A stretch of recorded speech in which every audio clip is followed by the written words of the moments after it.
All right, so let's get into it, huh?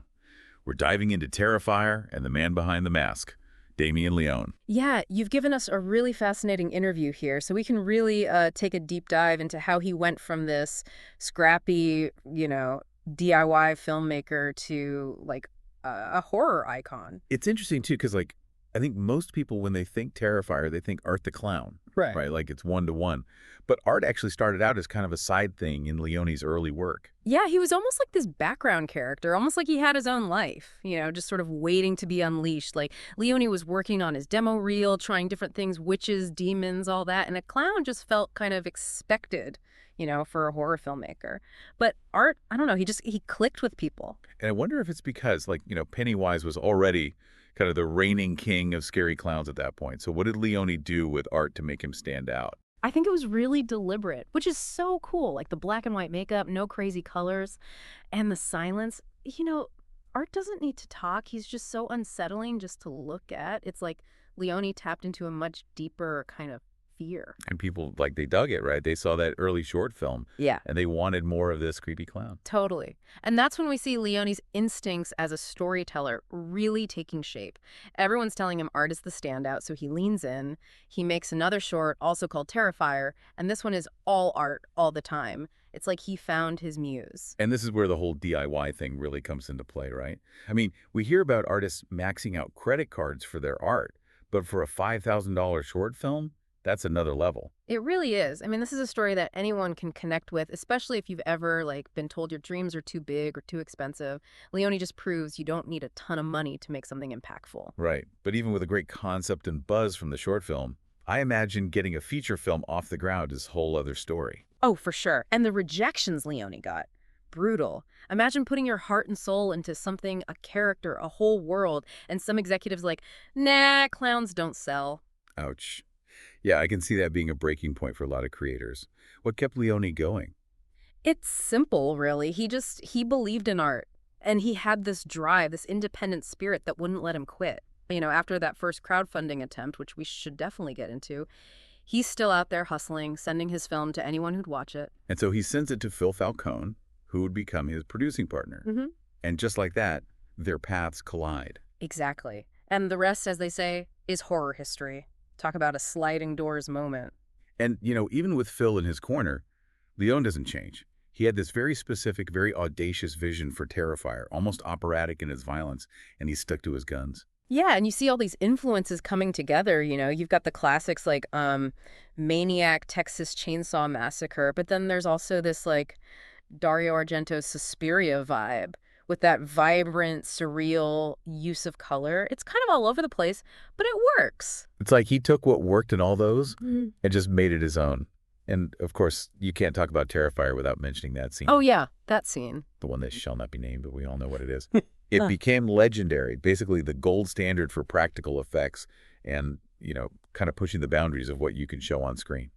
It's really something. And I think, in a way, it set the stage for everything that came after. It's like, if you're Damien Leone and you've already done that, where do you... We were talking about Damien Leone and that question of, like, how do you top a scene like that scene from the first Terrifier? Where do you even go from there? It's got to be a tough spot for a director, right? A lot of people would play it safe. Not Leone, though. No, he goes bigger, bolder with Terrifier 2.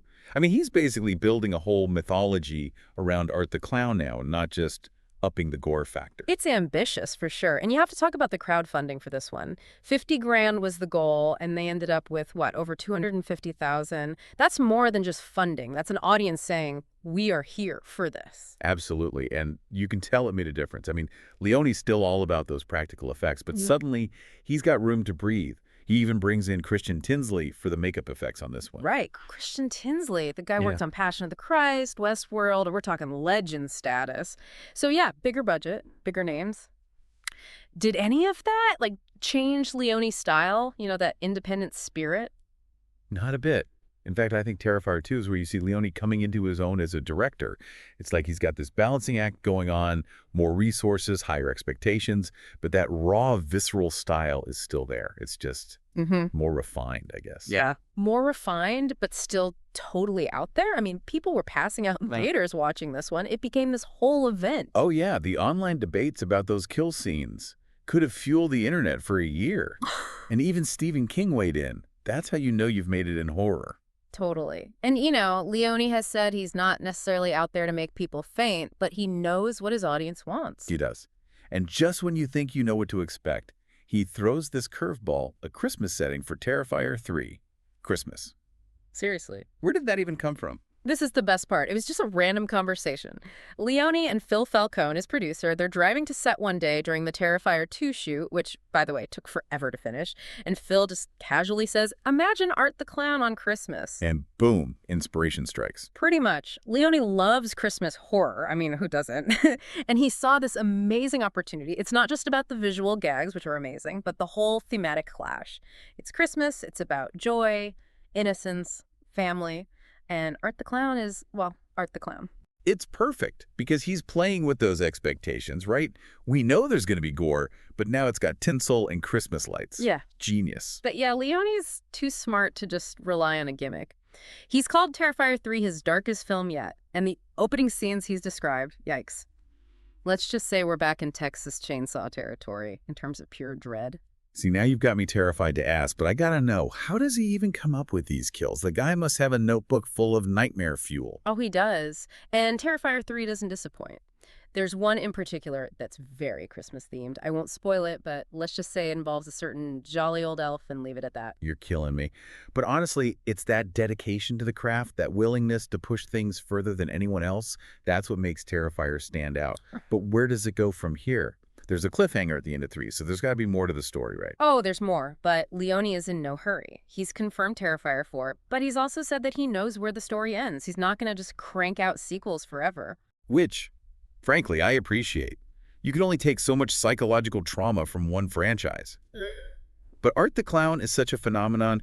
Now, do you think there's potential for, like, spin-offs, prequels, a whole Terrifier cinematic universe? Leone's open to it, especially now that there are these supernatural elements in play. There's a lot of room to explore.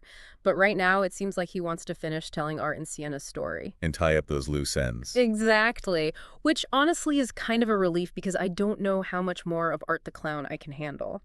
Speaking of, though, I heard that Leone might have some other projects in the works outside of the Terrifier universe. Oh, yeah? Spill the tea.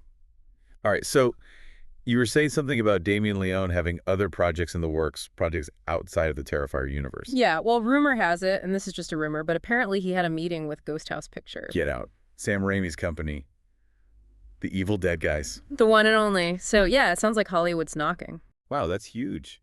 I mean, what kind of project do you think it would take to pull Leone away from Art the Clown, even for a little bit? Well, nobody's really talking, but from what little Leone has said, it sounds like it's a horror comedy.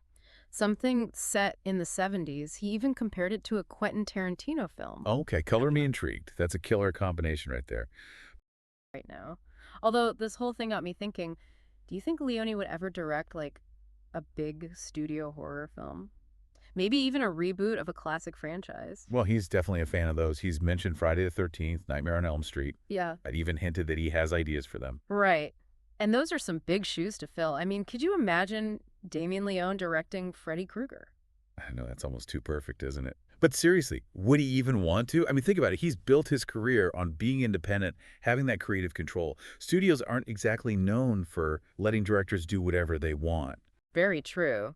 And that's going to be a tough call, right? You spend years fighting for that freedom to tell your stories your way, and then suddenly you've got a studio exec breathing down your neck. It's a double-edged sword, that's for sure. Mm-hmm. But I think it says a lot about Damien Leone, you know. He's not in it for the fame or the money. He's chasing something else. That perfect scare, that moment when the audience is like disgusted but can't look away. Exactly. And honestly, I think that's inspiring. No matter what you're passionate about, that dedication to your craft, that willingness to push boundaries, that's what makes all the difference. Well said. Damien Leone started with a tiny budget, a creepy clown, and a whole lot of passion. And look at him now. Exactly. So, as we wrap up our deep dive into Terrifier, I want to leave you with this: what's your passion project? What's that idea you've been sitting on, the one that feels too big or too scary to even attempt? Because if Damien Leone has taught us anything, it's that with enough passion and hard work, even the wildest ideas can find an audience. And who knows, maybe even terrify Stephen King himself one day. All right, that's it for this deep dive. Thanks for listening, everyone.